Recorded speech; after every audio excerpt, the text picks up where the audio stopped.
우리가 미국에서 살 때 어느 도시가 제일 좋습니까? 어느 도시가 늘 마음에 남습니까? 그러면 많은 사람들이 미국에 와서 처음에 정착해서 산 도시를 말하게 됩니다.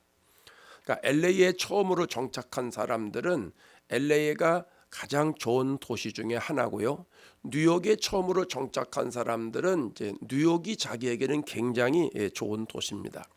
또 애틀란타에서 처음으로 시작하시는 분들은 애틀란타처럼 좋은 도시가 또 없게 되는 것이죠. 뭐 시애틀도 마찬가지고 보스턴도 마찬가지고 샌프란시스코도 마찬가지고 대부분 처음에 정착을 하면서 처음에 정들었던 부분 그런 것들을 많이 마음에 담기 때문에 그 도시가 그래도 마음의 고향과 같은 그런 도시가 된다라고 하는 것이죠. 아마 여러분에게도 그 도시가 있고 저에게도 그 도시가 다 있습니다.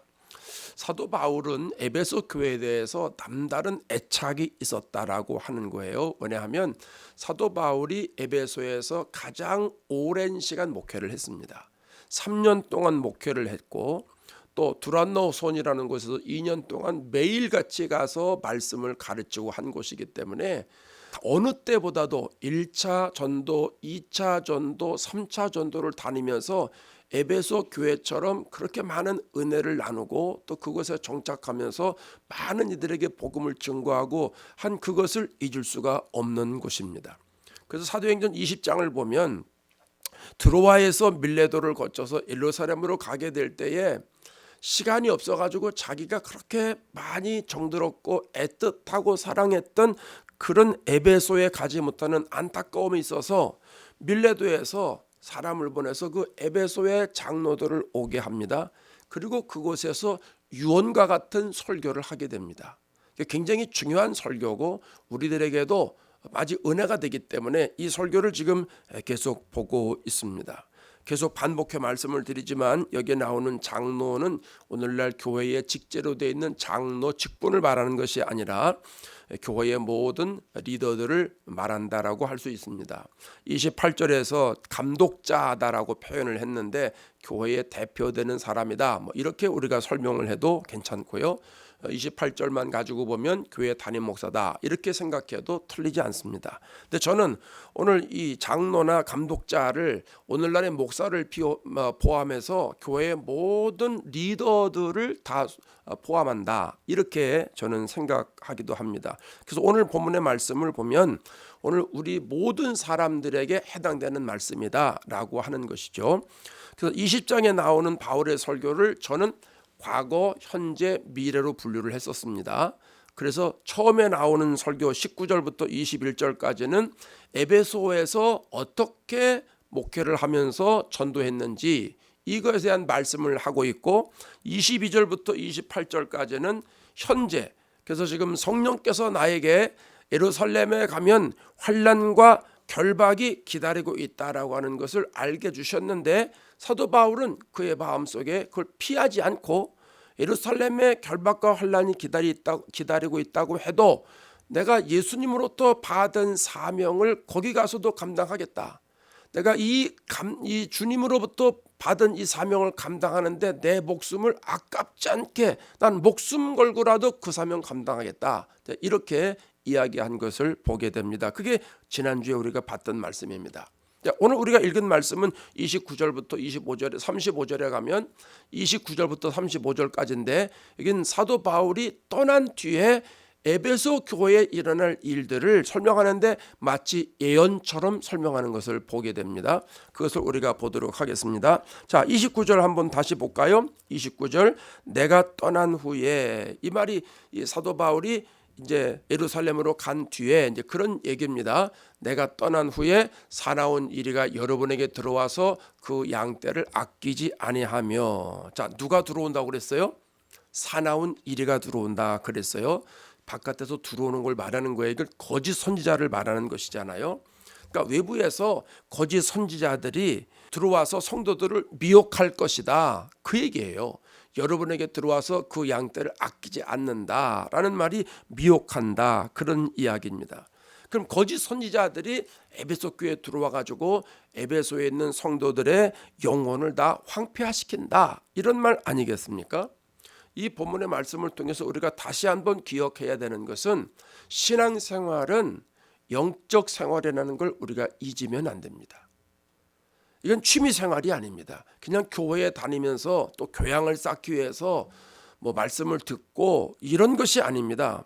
신앙생활은 영적인 생활이기 때문에 내가 성령에 이끌리는 생활을 할 것이냐 아니면 마귀에 이끌리는 생활을 할 것이냐, 이거를 판가름 짓는 게 신앙생활입니다.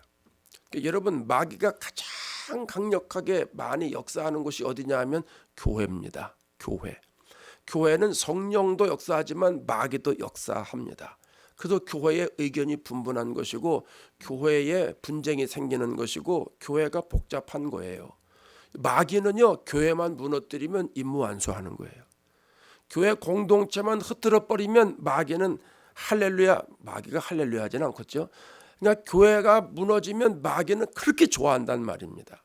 그래서 우리가 교회를 중요하게 여기는 이유가 여기 있는 거예요. 교회는 예수님의 몸인과 동시에 하나님을 대면하는 곳입니다. 하나님을 만나는 곳입니다.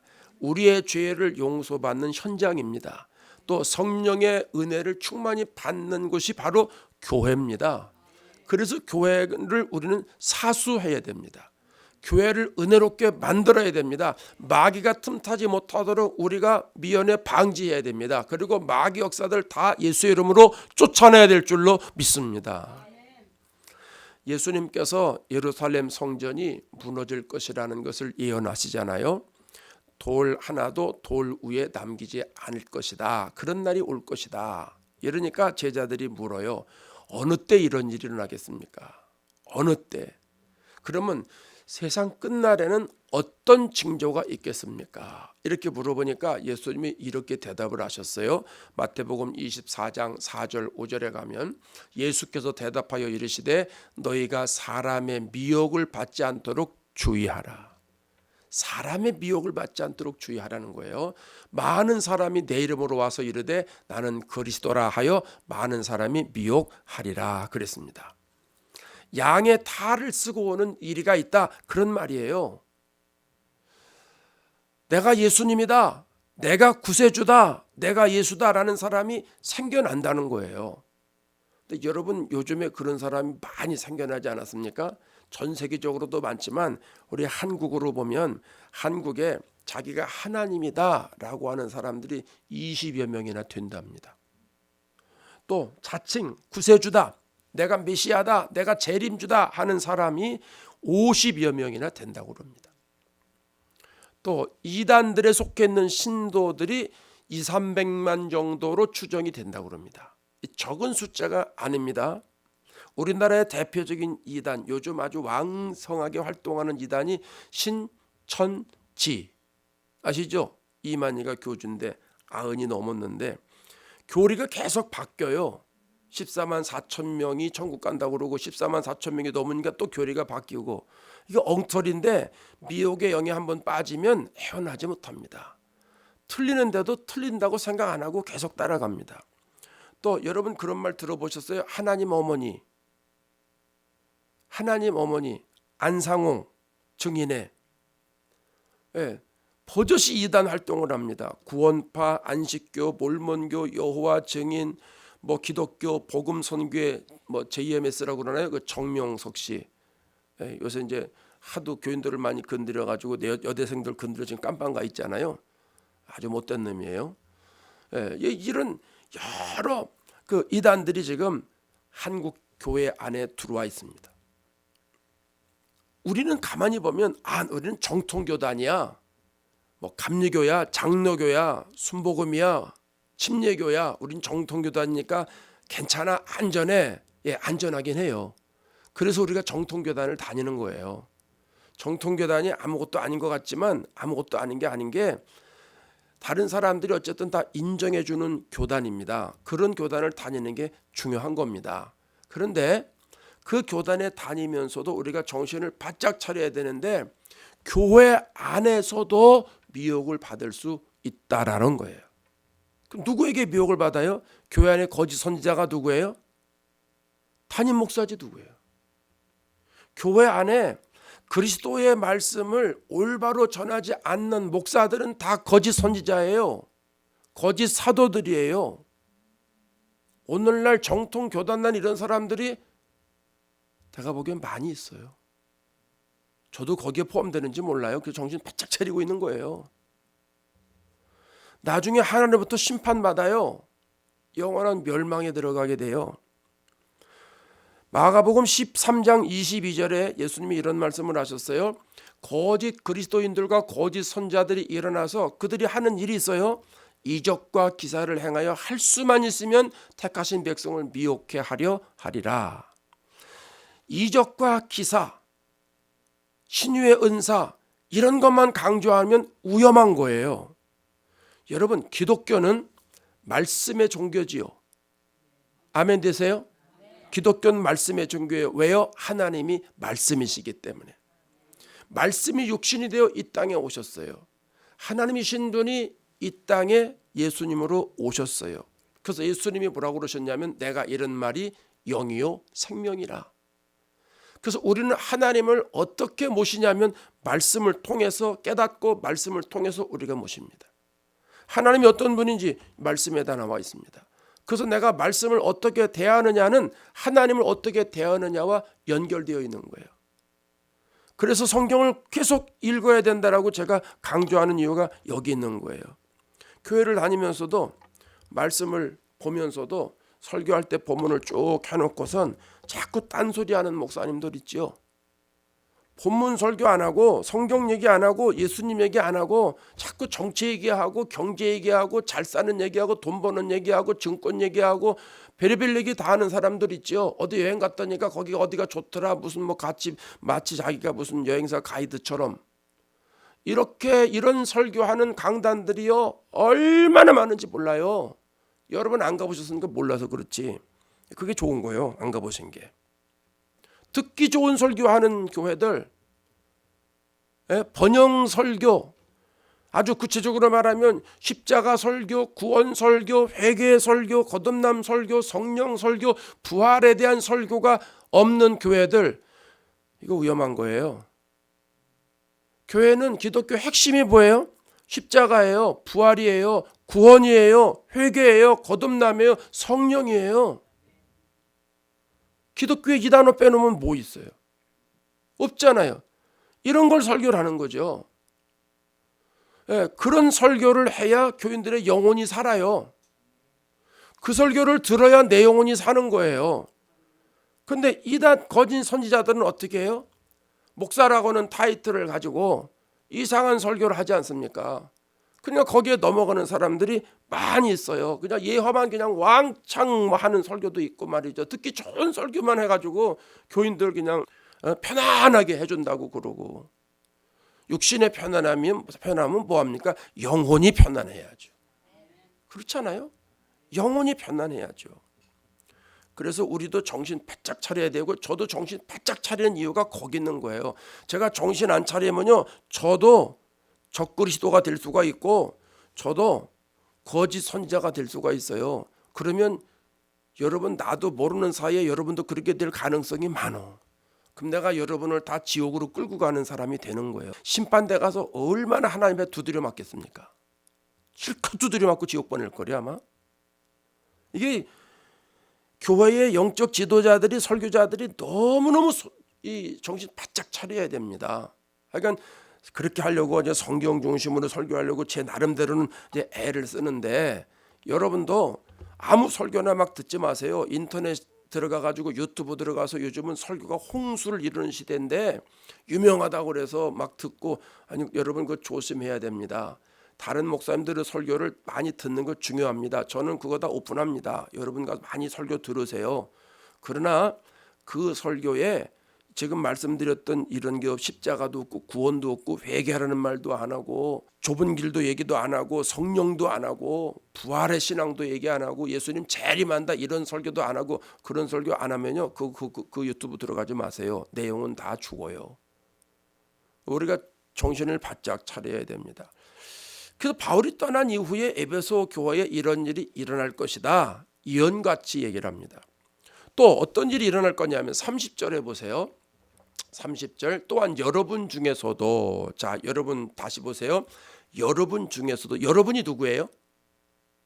지금 여기에 여러분이 누구예요? 여기 지금 누구를 불렀다고 그랬어요? 장로들을 불렀다고 그랬죠? 그 장로는 오늘날에 어떻게 해석하면 좋다고요? 교회 리더들 직분자로 해석하면 좋다고 그랬죠?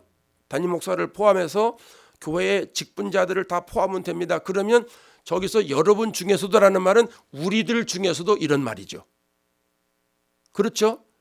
우리들 중에서도 어떤 일이 생기냐 하면 제자들을 끌어 자기를 따르게 하려고 우리들 중에서도 교인들 중에 나를 따르게 하려고 어그러진 말을 하는 사람이 일어날 줄을 내가 아노라 이렇게 얘기를 합니다. 이 쇼킹한 얘기 아닙니까? 교인들 중에 교회의 리더들 중에서 어그러진 말을 한다는 거죠. 어그러지다라고 하는 원어의 뜻이 뭐가냐면 왜곡하다라는 뜻이 있어요. 진리를 왜곡하는 거예요. 사실을 비트는 거예요. 그래서 거짓말을 시키는 거죠.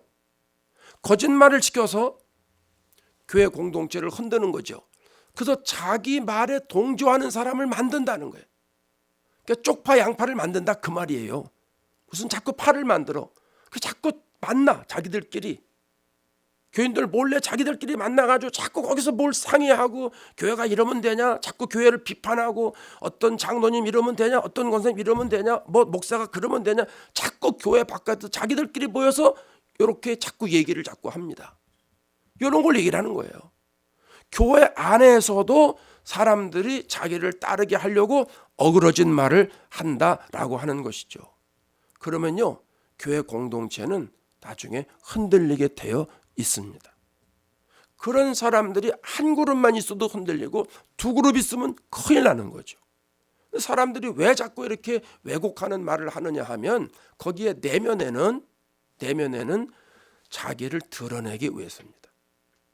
교회가 자기 중심으로 가기를 원하기 때문에 지금 여기 이 사도 바울이 에베소 교회 장로들에게 얘기를 하는 거예요. 당신들 정신 차려야 된다.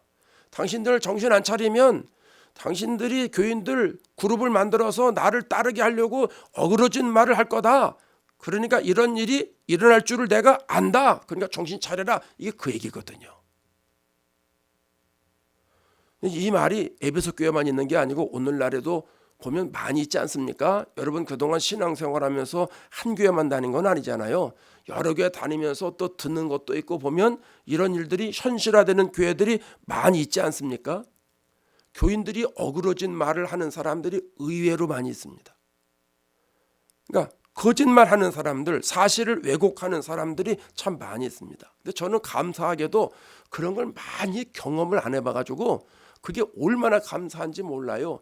LA 와서 그냥 서너 번 경험했어요. 서너 번. 어그러진 말을 하면 사람들이요 한 번만 생각해보면 에이 이거 아닌 것 같아 이래야 되는데 그러지 않아요. 그게 보암직하고 먹음직한 얘기를 하면은요 그게 진짜처럼 여겨진다니까요.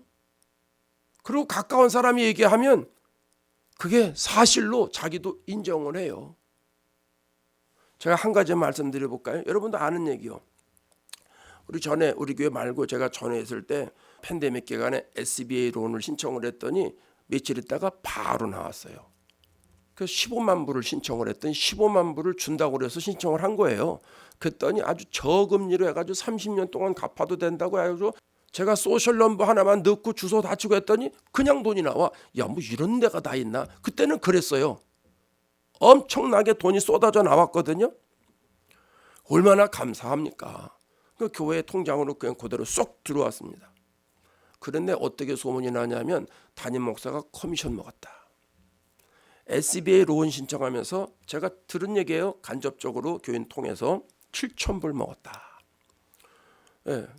그거를 또 교인들에게 퍼날리는 사람들이 있잖아요. 카톡을 통해서 쫙 퍼날렸는데 누가 보더라도 그걸 누가 믿어요. 왜냐하면 정부에서 돈을 제 통장으로 와서 교회로 들어갑니까? 교회로 바로 들어가지. 교회 통장으로 바로 들어갑니다. 근데 사람들은요 그렇게 생각을 안 해요. 담임 목사가 그랬대. 엄청 힘들었어요. 제가 그때 아무 소리도 안 했습니다. 아무 소리도 안 했습니다. 왜 그런 줄 아세요?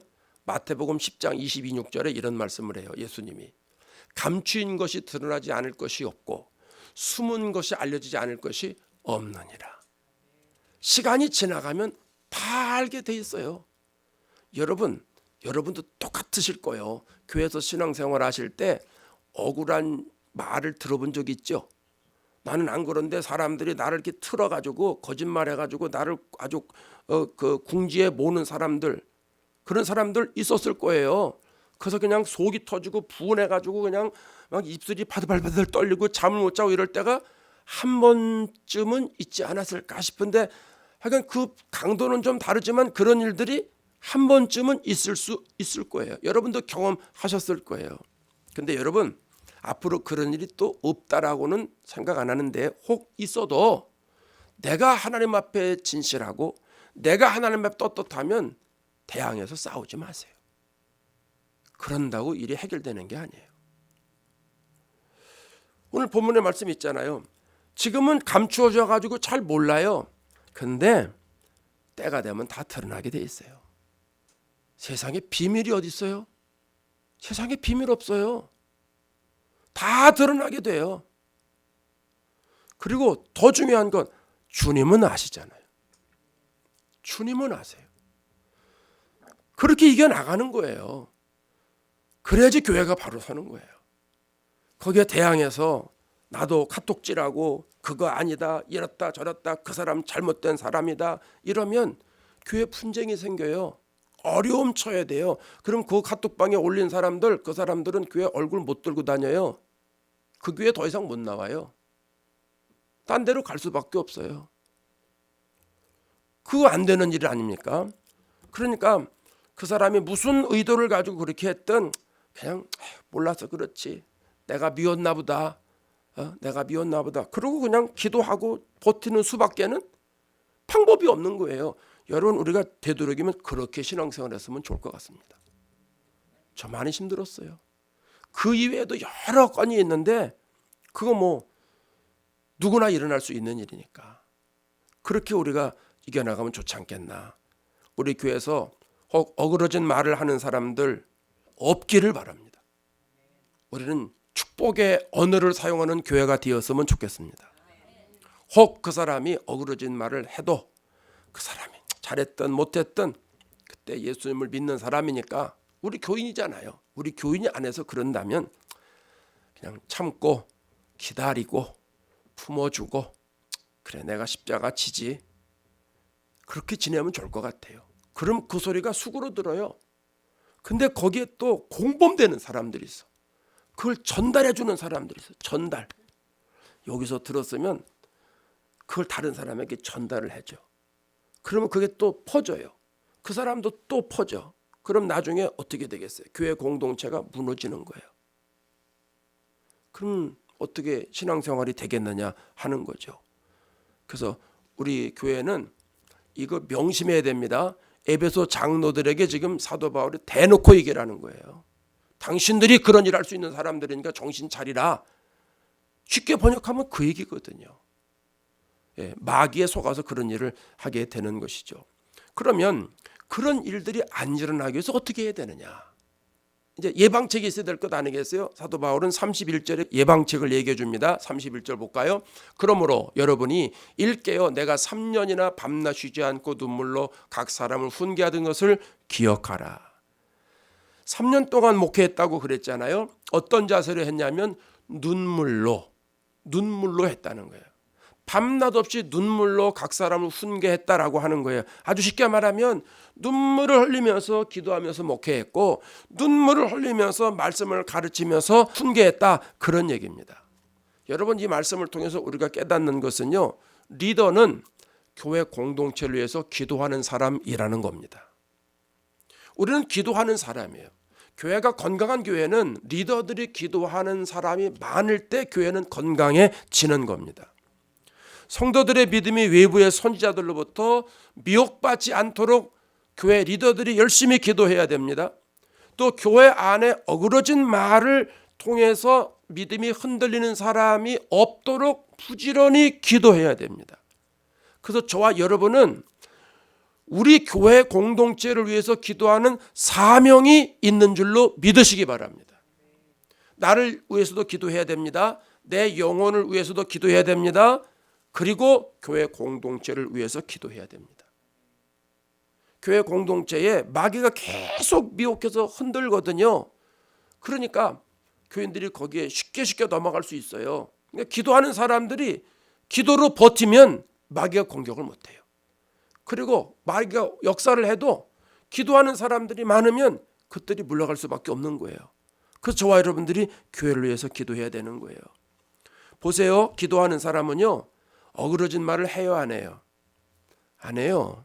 기도하는 사람은 불평이 있어요, 없어요? 없어요. 기도하는 사람은 다른 거예요. 기도하는 사람은요, 다른 사람들의 실수를 용납해 줍니다. 그를 덮어줍니다. 그를 이끌어줍니다. 그럼 누가 어그러진 말을 합니까? 누가 불평불만을 합니까? 누가 거짓을 자꾸 얘기를 합니까? 기도하지 않는 사람들. 기도하지 않는 사람. 그 사람은요, 자기 시각으로 보기 때문에 그런 거예요. 자기 시각으로 보니까 이건 안 되는 거야. 자기 생각으로 보니까 이건 안 되는 거야. 교회는 자기 시각으로 보는 게 아니라 성령께서 주시는 심정을 가지고 보는 거예요. 그럼 기도하게 되면 하나님의 생각이 내 안에 들어옵니다. 기도하게 되면 바라보는 눈이 달라집니다. 기도하게 되면 하나님의 마음으로 내가 충만해지기 때문에 그런 모든 것들을 내가 자꾸 퍼뜨리고 그러질 않아요. 잠잠하게 기도하고 그 사람들을 안아주고 품어주고, 그래서 그런 마귀 역사가 교회에서 퍼지지 못하게 합니다. 그래서 저와 여러분의 기도가 대단히 중요한 거예요. 여러분, 우리 교회 금년에 부흥되길 원하시죠? 하나님 역사가 일어나길 원하시죠? 누가 기도해야 돼요? 내가 해야 돼요. 내가. 금요일날 나온 사람들이 기도해야 돼요. 금요일날 나온 사람들이 그래도 믿음이 있으니까 기도하는 거 아니에요? 오늘 불타는 금요일 불금 아니에요? 불금, 젊은이들만 불금이 아니라 나이하고 상관없이 금요일만 되면 괜히 좀 일했던 사람들도 느슨해서 더 쉬고 싶고, 영화도 보고 싶고, 뭐 비디오도 보고 싶고, 유튜브도 보고 싶고, 뭐 할 게 많아요. 그런데 여러분 이렇게 나오셨잖아. 여러분 이렇게 나오는 게 쉬운 일이 아니요. 예? 놀라지도 않네. 뭐 본인 일이니까 놀라지 않으시는 거지. 쉬운 일 아니라니까요, 여러분. 우리 어저께도 모였잖아요. 어저께도 50일 마감하는 기도, 그래가지고 마지막 기도는 교회에서 하자. 그래서 어저께 모였어요. 오늘 새벽에 또 모였어요. 오늘 저녁에 또 모였어요. 여러분 다 나오셨잖아. 이게 쉬운 일이 아니라니까요. 그래서 저와 여러분들이 교회 공동체를 위해서 열심히 기도하면 우리 교회는 마귀가 왔다가도 일곱 길로 도망갈 줄로 믿습니다. 그래야 교회가 부흥되는 거예요. 그런 기도를 우리가 해야 된다라고 하는 것이죠. 또 32절을 보세요. 32절. 지금 내가 여러분을 주와 및 그 은혜의 말씀에 부탁하노니 그 말씀이 여러분을 능히 든든히 세우사 거룩하게 하심을 입은 모든 자 가운데 기업이 있게 하시리라. 에베소 교회 장로들을 은혜로운 말씀에 맡긴다, 이렇게 설명을 합니다. 어떤 사람에게 맡기는 게 아니에요. 그 교회 리더들을 말씀에 부탁한다 그러는 거예요. 말씀에 부탁한다. 여러분, 왜 말씀에 맡길까요? 사람들을 왜 말씀에 부탁할까요? 사도 바울이 장로들의 신앙생활을 어디다 부탁하는 거냐면 말씀에 부탁하는 거예요. 그러니까 에베소 교회의 리더들이 말씀에 사로잡혀서 신앙생활하라, 그 얘기예요. 말씀에 사로잡히면 그 말씀이 여러분을 능히 든든히 세울 것이다. 말씀이 에베소 장로들을 바로 세워주실 것이다, 이렇게 얘기를 하는 거예요. 왜냐하면 성경은 말씀을 가리켜서 반석이라고 말합니다. 시편 71편 3절에 가면 주께서 나의 반석이시요, 이런 표현합니다. 여러분, 반석은 흔들리지 않잖아요. 그래서 반석 위에 세운 집이 튼튼한 거 아니에요. 모래 위에 세운 집은 바람만 불고 태풍이 일어나고 물이 오면 그러면 금방 쓰러지지 않습니까? 반석 위에 세운 집은 흔들리지 않습니다. 반석이신 예수님의 말씀 위에 우리의 신앙을 세우면 흔들리지 않습니다. 더 중요한 것은, 따라합시다. 내가 말씀을 붙잡으면 말씀이 나를 붙잡는다. 유명한 말입니다. 제가 했기 때문입니다. 어서 들은 얘기예요. 어느 책을 보니까 그 말씀이 있더라고. 맞다 그랬어요. 내가 말씀을 붙잡으면 말씀이 나를 붙잡아요. 이게 굉장히 중요한 거예요. 그러면 말씀이 나를 붙잡으면 내 삶이 흔들리지 않죠. 예, 주님의 말씀이고 주님이 반석이니까 내 삶이 흔들리지 않는다는 거예요. 그래서 교회 리더들을 말씀에 부탁한다 이렇게 설명하고 있는 겁니다. 여러분 보세요. 거짓 선지자들이 와가지고 뭐 이런저런 얘기를 많이 할 것 아니겠습니까? 그러면 그게 이제 사실인지 아닌지 분별하려면 우리가 뭘 가지고 분별하겠어요? 기준을 어디다 두고 분별하겠어요? 말씀의 기준을 두고 분별해야 될 것 아니겠어요? 그러니까 말씀은 이렇게 나와 있는데 저 사람은 저렇게 말하네. 저거는 잘못된 거다. 저건 하나님이 기뻐하시는 게 아니다. 우리가 그걸 분별할 수 있잖아요. 그래서 말씀에 나를 의탁하는 거예요. 여러분 말씀밖에 없습니다. 하나님의 말씀을 통해서 주의 음성을 들어야 됩니다. 성경을 읽어야 되는 이유가 읽으면서 이럴 땐 이렇게 하는 거로구나. 방법론을 배우잖아요. 사람들은 이렇게 대하는 거로구나. 사업은 이렇게 하는 거로구나. 심지어 자식들은 이렇게 키우는 거로구나. 청년들은 연애는 이렇게 해야 되는구나. 이 성경에 다 나와 있잖아요. 이게 기준이라는 거죠. 그래서 사람들이 미혹하게 하든 다른 말을 하든 또 마귀가 와서 다른 사람 꼬여서 어그러진 말을 자꾸 퍼뜨리든 하나님 말씀을 기준으로 해서 저건 아니다. 그러면 아닌 거고 저거는 하나님의 메시지로구나. 그러면 우리가 하나님의 메시지를 받아들이면 되고 그렇게 해서 신앙생활 하는 것이죠. 저와 여러분들이 그렇게 신앙생활 하실 수 있기를 바랍니다. 한 가지만 더 볼까요? 짧게 볼게요. 33절, 34절, 35절까지 가면 무슨 얘기를 하고 있느냐 하면 사도 바울이 목회를 할 때 은과 금과 의복을 탐하지 않았다 이렇게 말합니다. 그는 세상의 물질을 목적으로 삼지 않았다. 그러면서 여러분이 아는 바와 같이 사도 바울이 말하는 거는 에베소 교회 리더들 장로들이 다 알지 않느냐 아는 걸 지금 얘기를 하고 있는 거예요. 나와 내 동행들이 쓰는 것을 충당하여 범사에 여러분에게 모범을 보였다 이렇게 얘기를 합니다. 사도 바울은요 자비량 전도했지요. 텐트 메이커잖아요. 텐트 만드는 기술이 있어요. 그래서 가는 곳마다 텐트 만들어 가지고 팔고 그걸 가지고 전도하고 이랬잖아요. 근데 자기만 사용한 게 아니라 자기와 같이 가는 사람들도 같이 주었다는 거죠. 자, 그러면서 뭐라고 얘기를 합니까? 마지막 절에 뭐라고 그래요? 예수님께서 말씀하신 걸 얘기하죠.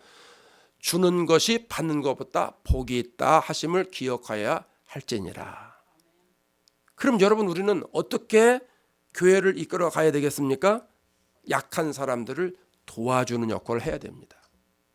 도와주는 것. 그래서 오늘 35절인가요? 그렇게 나오잖아요. 약한 사람들을 돕고. 그러니까 나보다 약한 사람들을 돕는 것이 우리 교회 공동체가 되어야 됩니다. 여러분 직분은요. 성도를 섬기기 위해서 주신 거잖아요. 우리 지난번에 에베소서 4장에 나와 있는 사역자 세미나 할 때 다 본 말씀인데 그 구절만 한번 쭉 비춰줘 봐요. 마지막 구절인데 에베소서 4장 11절에 이는 성도를 온전하게 하며 봉사일을 하게 하며 그리스도의 몸을 세우려 하심이라. 직분자 세미나 때도 받고 지난주 금요일도 받고 오늘도 이 말씀을 또 보게 됐어요. 우리가 해야 되는 일은 뭐예요? 성도를 온전하게 하는 거예요. 성도들을 세워주는 거예요. 자꾸 세워주고 또 봉사일을 한다라고 하는 건 섬기는 걸 말한다고 그랬죠. 또 그리스도의 몸을 세우는 것, 교회가 그리스도의 몸이니까 교회를 바로 세우는 일을 저와 여러분들이 해야 되는 거예요. 그러니까 사도 바울이 에베소 교회에 있는 리더들을 불러놓고 내가 간 다음에 교회에 이런 영적인 일들이 일어날 것이다. 공격을 받을 것이다. 교회 안에도 내분이 생길 수가 있다. 그러니까 말씀 기준으로 말씀 붙잡고 살아라. 말씀 붙잡으면서 교회 연약한 사람들을 돕고 섬기는 일을 해라. 그렇게 유언과 같은 얘기를 합니다. 그리고 그 다음에는 에베소에 가지를 못합니다. 예루살렘에 갔다가 나중에 로마로 가게 되고 생을 마감하게 되지 않습니까? 여러분, 우리도 마찬가지입니다. 우리 교회에 그동안 성령이 역사하셔서 여기까지 왔는데 우리는 앞으로 어떤 일이 있을까요? 에베소 교회에 사도 바울이 얘기했던 똑같은 일들이 일어나게 됩니다. 우리뿐 아니라 모든 교회가 이런 과정으로 나아가게 된다는 것이죠. 우리가 예방책, 대책도 우리가 같이 배웠습니다. 저와 여러분들이 오늘 말씀을 생각하면서 그대로 우리가 신앙생활에서 우리 교회가 믿음 위에 견고하게 서가는 그런 축복을 누리는 은혜가 있기를 주의 이름으로 축원합니다.